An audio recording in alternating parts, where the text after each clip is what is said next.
एक बार रामपुर नामक एक गांव में महेश और दिनेश नाम के दो सगे भाई रहा करते थे।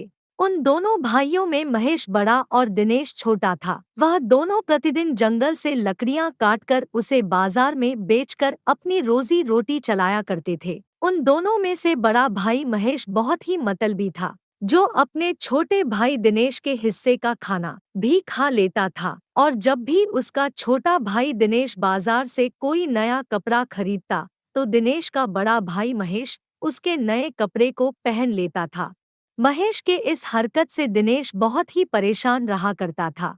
एक दिन उसका बड़ा भाई महेश जंगल में लकड़ियां काटने के लिए गया, और जब जंगल में वह लकड़ियां काट रहा था और तभी उसकी नज़र एक बहुत बड़े पेड़ पर पड़ी, तो उसने उस पेड़ को काटना छोड़कर उस बड़े पेड़ को काटने के लिए योजना बनाई और पेड़ के पास जाकर खड़ा हो गया। और जैसे ही पेड़ को काटना शुरू किया तो उस बड़े पेड़ से एक आवाज निकाला, जिसे सुनकर वह डर गया और इधर उधर देखने लगा, लेकिन वह पेड़ की आवाज थी।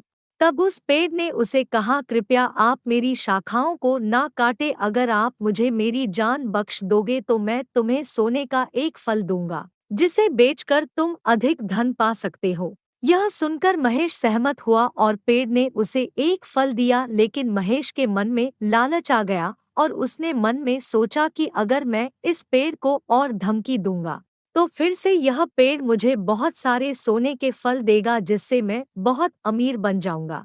और फिर उसने पेड़ को धमकी दिया कि अगर वह उसे और सोने का फल नहीं देगा तो वह पूरे पेड़ को अभी काट डालेगा। यह सुनकर जादुई पेड़ ने सैकड़ों सोने के फल का बौछार करने लगा, जिससे उसका शरीर आधे से ज्यादा उन सारे सोने के फलों से ढक गया, और जिस कारण उसके शरीर में दर्द होने लगा। इधर उसका छोटा भाई बहुत देर हो जाने के कारण चिंतित था, और फिर उसने अपने बड़े भाई को ढूंढने के लिए जंगल में गया और उसने देखा कि उसका बड़ा भाई एक बड़े पेड़ के नीचे बहुत सारे सोने के फलों में फंसा हुआ है।